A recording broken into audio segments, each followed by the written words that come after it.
Chapter 2. 2 nights.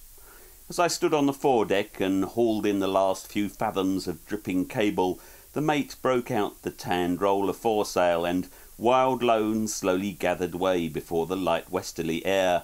With the anchor catted and the chain all stowed below, I paused for a minute on the foredeck and gazed aft.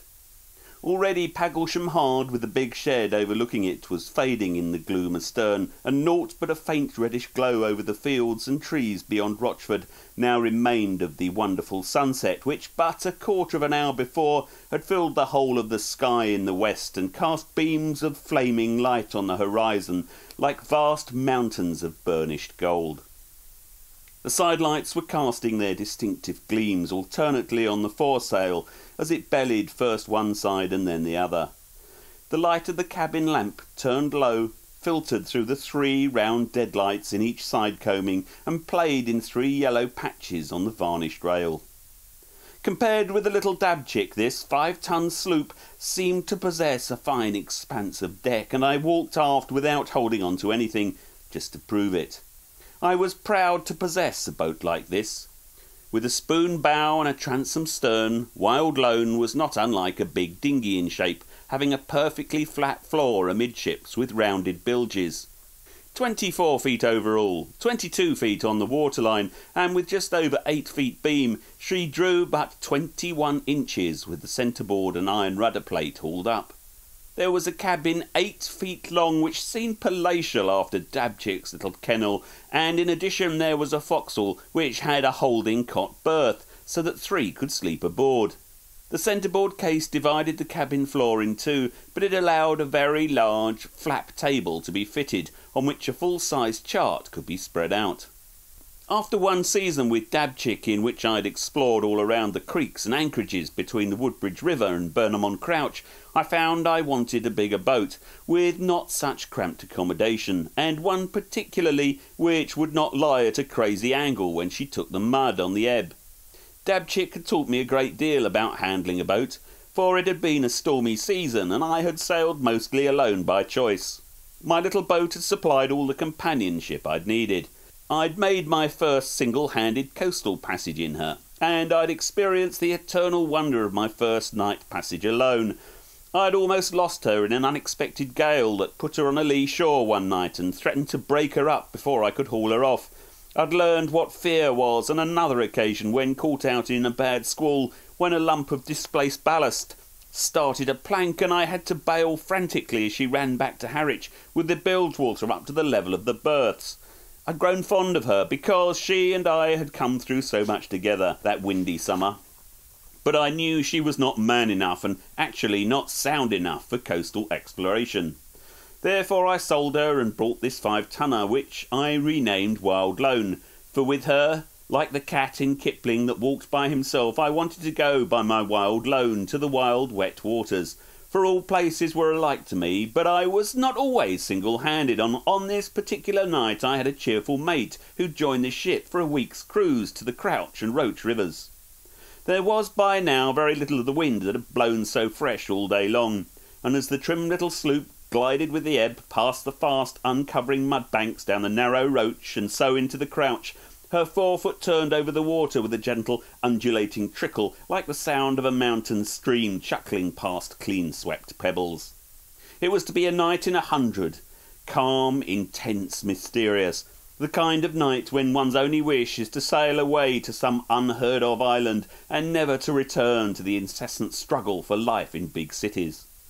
Otherwise silent and motionless at the helm, the mate was softly whistling a haunting waltz, and somehow it seemed that a curlew, whose shrill cry rose above the sedge-grass over towards Havengore, had also become magnetised by the refrain, for his tiny voice called in unison.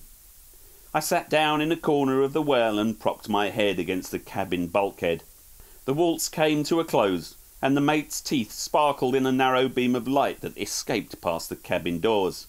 "Good job we've got this ebb," he murmured. "The wind will soon die right away, I'm thinking."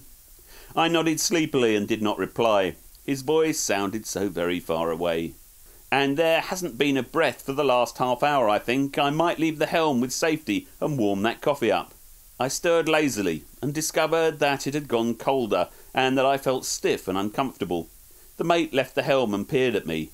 "Oh, so you're awake at last?" I remarked that any idiot could see that I hadn't been asleep, considering I'd only sat there for 5 minutes. 5 minutes, eh? Do you know we left the Crouch with the last of the breeze nearly an hour ago and have been drifting on the ebb ever since? Do you know where you are? I raised myself on one elbow and looked over the coaming. We were at sea. The land whence we had come was invisible, but for one solitary yellow light that was probably the riding light of a smack anchored in the mouth of the Crouch. It all seemed unreal and strange, this sudden transition from the roach below Pagglesham to the loneliness of the sea. I began to feel that I really must have gone to sleep, especially as I began to feel as though I'd been sitting on a knobbly, hard seat for about 10 hours. Not a breath stirred. The little ship scarcely moved, but as she rolled almost imperceptibly on the steady swell, her boom rose and fell wearily, and the drooping mainsheet tried again and again to raise itself clear of the still water. Far away off our starboard beam, over the rim of the world in which we floated, the tip of a ball of copper was appearing, suffusing the heavens around it with a faint reddish glow on the night reflection of a city seen far away. Even as I looked, little by little, it increased in size, and tentatively its golden trail felt its way across the unbroken mirror-like surface of the water towards us. And as though basking in the oncoming splendour of the harvest moon, the bosom of the sea heaved gently, as though it slept peacefully. On such a night as this, the whole world seems to doze, and time itself pauses in its headlong career. Above, in the velvety vastness of the heavens, countless stars twinkled and coquetted with one another, while their counterparts rocked and reeled with silent laughter from the surface of the water. Far away off the starboard bow, a fainter and paler glare in the sky seemed to mimic the delicate radiance of the rising moon. That was Clacton, and it seemed incongruous to think that the pier and promenade would now be a scene of gaiety and light and laughter, while out here scarcely a thing moved, and silence reigned unbroken. A sudden flash of white light glared in my eyes for a few seconds and was gone. Peering closely in its direction, I could just make out the crisp silhouette of a gas buoy. Its white oculating light flashed out again, reaching towards us along the surface of the water with a twisting broken finger. Again it was gone. As I watched it and counted the seconds while the brilliant light flashed on and off, it gradually approached the track of the moon. For 5 seconds it hovered in line with the semicircle of copper beyond the far horizon, every part of its iron cage, every bar and rod and piece of ironwork clearly defined. Then it was the other side and drifting away again. I recognised it as the West Buxey, and was glad, for it meant that the ebb was carrying us truly down the Raysand Channel. "Looks like a faint breeze coming up from the east." The mate's voice behind me brought me out of my reverie, and I found him offering me a steaming cup of coffee. Halfway along the moon track, the oily water was marked by a line of ripples that gradually approached. Later the first puff reached us, a faint breath that kissed the cheek and brushed affectionately against the dark surface of the mainsail, so that the reef points ceased to patter and the main sheet rose reluctantly from the water. Then it was gone again, and the surface of the water remained untroubled. But soon the first of the ripples flashed in the starlight, were around us, and the little ship began to feel the light air that pressed the folds out of her sails, and as she began to awaken to life once more, the dinghy hurried after her, chuckling with a glee at this new effort on the part of its mistress. The rhythmic glare of the West Buxey buoy was now far astern, and no longer was the buoy itself visible. But before long another shape slowly loomed into view off the starboard bow. Gaunt, angular and lifeless, like the signpost at the 4 crossroads, incongruous out here at sea, yet an old friend, the Buxey Beacon. And as it hovered weirdly on our beam, the friendly little breeze died away as quietly as it had come, and we were again left to drift silently on the north-running ebb. The moon had now risen from the edge of the sea, and as the hours passed she rose majestically into the depths of the sky, whilst her trail, now velvet, flashed and sparkled with phosphorescent light. So we continued to drift, and the light of the Knoll buoy flashed closer and closer off our starboard bow. I looked up at the lifeless Burgee and sighed contentedly. This won't get us into Mersey. We're being carried towards the Wallet, and there won't be any wind till morning. Better let go here and go on in the morning's flood. While the anchor sank fathoms deep to the sandy bottom beneath, and the chain rattled noisily after it, the mate lowered the mainsail and buried himself with the tears. "No use bothering about the riding light," he said, looking astern. "It's getting lighter to the east already." The night was over, for the approaching dawn began to play in pale streaks of light on the yacht's little white transom, as she rode patiently to her anchor in the utter solitude and silence of the sea.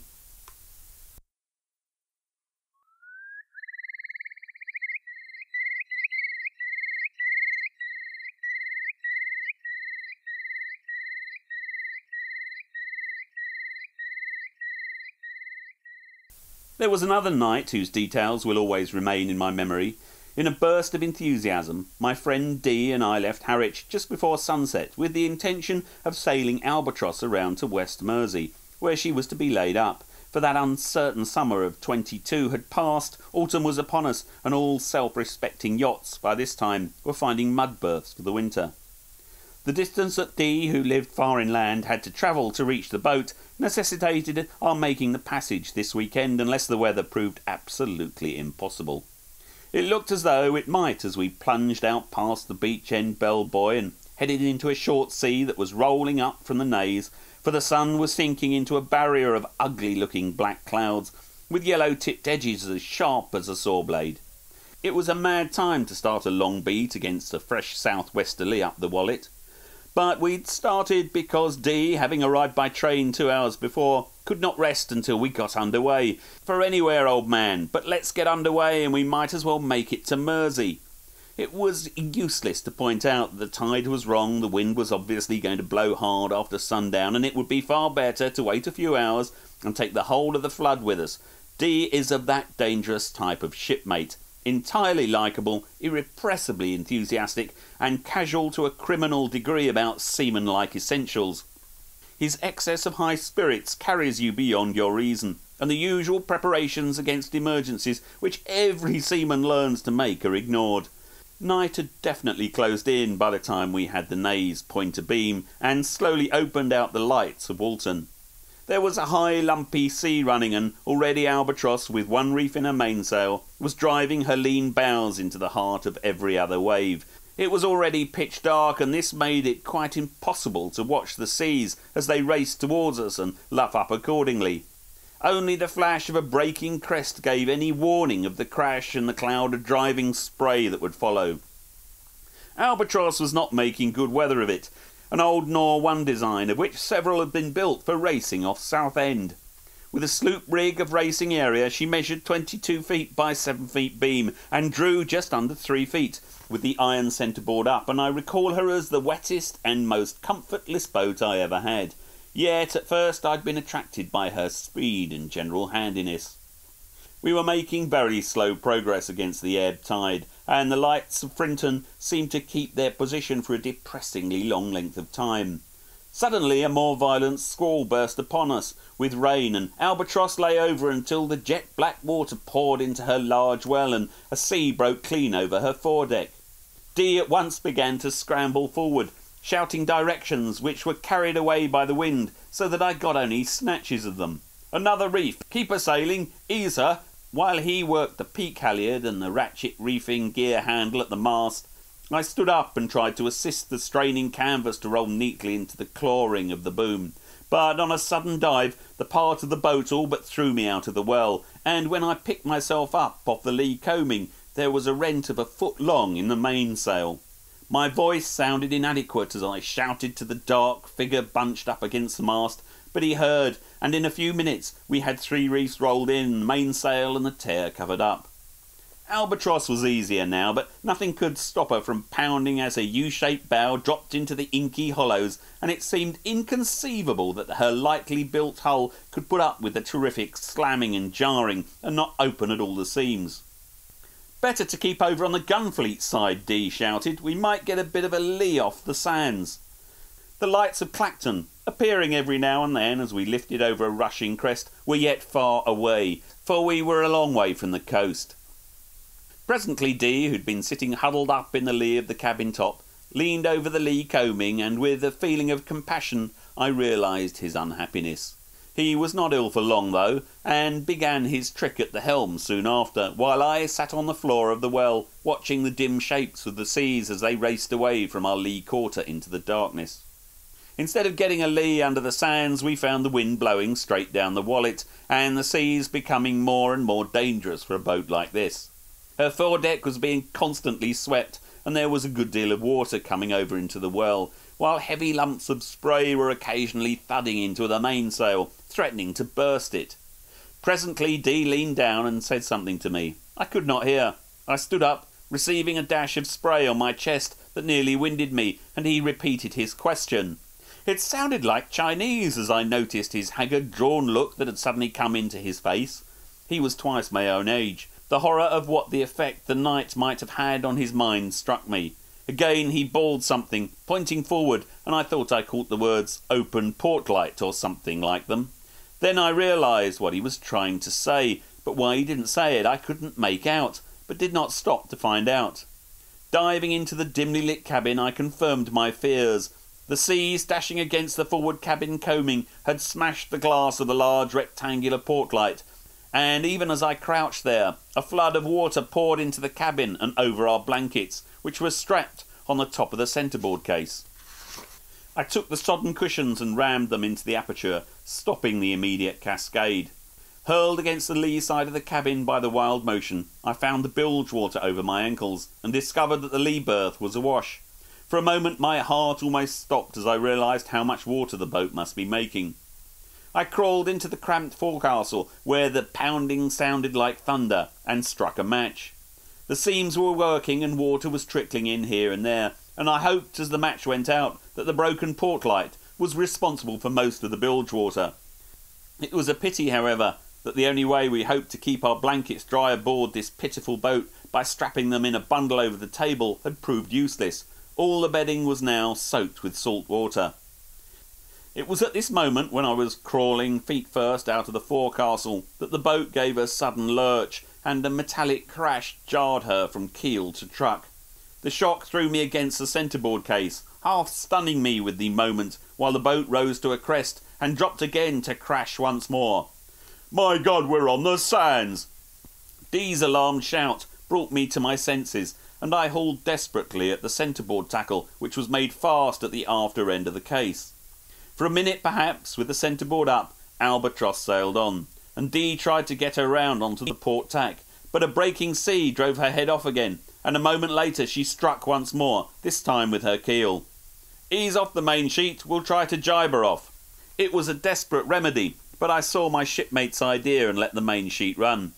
She swung round until her quarter faced the seas, then she stopped. Each time a sea lifted her, she only moved further onto the sands with a sickening thud. "It's no go," I shouted, chagrined at the failure of a desperate plan that, nevertheless, frequently gets a boat off. "We must get the canvas off her." Stowing the sails as the boat rolled and shuddered, while the occasional seas broke with a thud against her quarter and drove in sheets into the well, was a difficult task. When it was done, I got the anchor ready.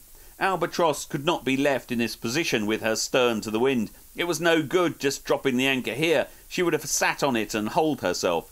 The hook would have to be carried out in the dinghy. "Dinghy," Dee said in dismay, "it's gone." And he held up the straggled end of a broken painter. The dinghy had disappeared into the night when heaven alone knew.